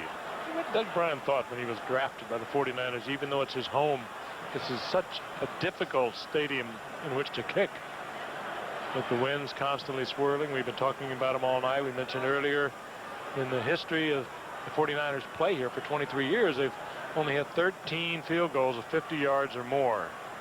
And I think only 3 of those by a 49er. They have to get, you know, Bryan is a story for the 49ers, because it's going to come a time when you're going to need him to win a ball game. You're not going to have a comfortable lead like this all the time, and And it's going to be interesting to see how the rookie comes through in a situation like that. He's not been brilliant tonight, and he's going to have to prove himself at some point in time during this season. From the 31-yard line, Vince Evans, the 39-year-old Vince Evans, is sacked back at the 23. He is the second oldest player in the league. Only Jackie Slater, the Ram tackle, who is 40, is older, and Vince just keeps rolling along. And Ricky Jackson's going to get credit for his second sack of the night. A couple of good numbers around that passer, Vince Evans. The call will go for Ricky Jackson. He'll get the sack, but 95, Richard Dent was right there, and what a difference they've already made for this 49er defense. The defense that was ranked 15th overall a year ago, they knew they needed to increase their pass rush. They wanted to be tougher against the run, and it looks like they've accomplished a little bit of both. Second and 19, Dent nearly had the sack, and then the pass is off the fingertip of Tim Brown. Third down. Meanwhile, the Raiders, who struggled with the run last year, did not look that good tonight with the run. As a matter of fact, very weak. Well, that's, you know, when you look at their components, they've got a lot of what it's going to take to go all the way. But I mentioned at the very beginning, teams have won the Super Bowl without great running games. And I think about the original 49er team in '81. Didn't have a great running game, but they had a whole other kind of offense. The way Walsh had it set up, their passing game was in effect a running game. They didn't have to play Buffalo in January. Catch is made up at the 38-yard line by Rocket Ismail.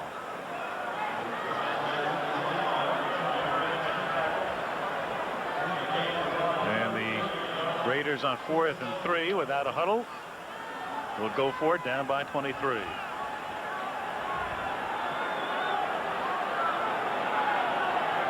Evans, a pro since '77 when he was drafted by the Chicago Bears. On 4th down, Vince goes down. And that's another sack back at the 38-yard line.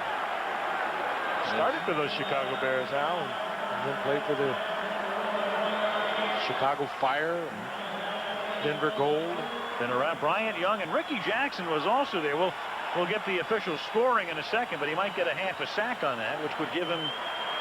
Nope, they say no, he won't. He'll stick with his 2. Well, who's going to come in and play quarterback for the 49ers? That's what's... are they going to try to get Jerry Rice the record? Steve Young is coming back out. And I have to admit, this is somewhat of a surprise. This 37-14, that's Elvis Gerbach, the backup quarterback, the inexperienced one. And Jerry Rice remains in the game, and I can only assume that it is George Seifert's wish to get this record behind him. Alfred Lewis is trailing him. And they're going to go his way. And he's got it. The record. He did it. Good call, Dan. I wouldn't have thought they would do it. But it is behind them now. What a way to break it. He went up, he battled for it, came down with it.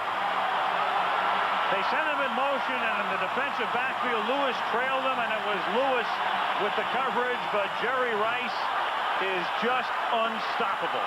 Well, if you stayed up late tonight and sacrificed a little sleep, you can tell everybody you saw it live. You saw NFL history in the making, and you saw it when it happened. He took it away from one of the best defensive backs this game has ever had. Albert Lewis on the coverage. Glad I was here.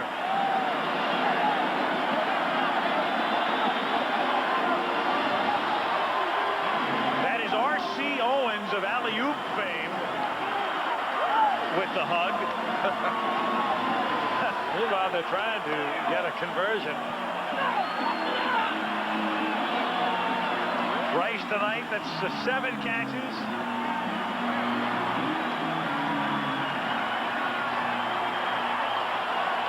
...169 yards, 2 touchdown receptions, and a rushing touchdown. And there it is, your new leaderboard. And I'll tell you who's not very happy about this. I'll guarantee you, from Al Davis all the way to the bottom of the Raider organization, there are some upset folks over there. Rubbing their nose in it. And you know what? The 49ers don't care. No, they don't. On the field or upstairs, they don't care. No, they do not. What a move.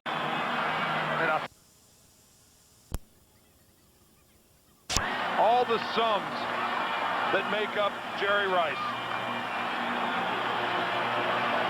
Speed, agility. Oh, look at him fight and hold on to that ball. Everything. Concentration, you're right, Dan. Every component. Yep. Demonstrated it all here on one play. It was not artistic. It was not beautiful. But it was the touchdown that puts the period at the end of the statement. The best that ever played. Jerry Rice.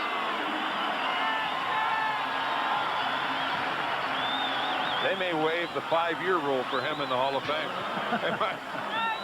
You know, Jim Brown held that mark, and we'll bring it up in a second when we get a moment to detail it. But there are some historic marks, and some of them have been held a lot longer than others, and that one stood for a long time. Kickoff comes down to the 20-yard line. Harvey Williams is forced out of bounds up at about the 40, and there's a flag now. Some players are worthy of having records stand for almost 30 years, and Jim Brown was one of them. Well, among the major records, you see Brown set that mark. He originally eclipsed the old mark in '65, so it's been 29 years. George Bland has held the points record since '68. That's now the longest current mark. And Fran Tarkenton owns those other 3 marks set in 1975. Number 33 of the kicking team. That penalty is declined. First down.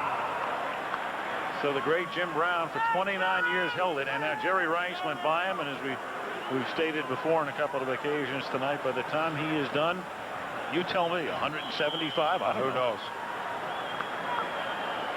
Well, it's maybe going to get easier for him with the rules that affect the defense now.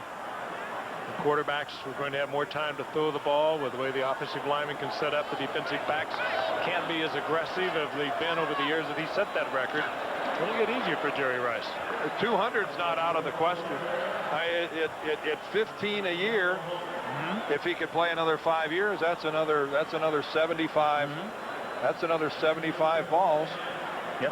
You touched on something he's else. He's got 100 and a quarter, 126, 127. Now, it's not beyond the realm of possibility. And this is a superb franchise that will stay on top. Who knows? It's probably unreal.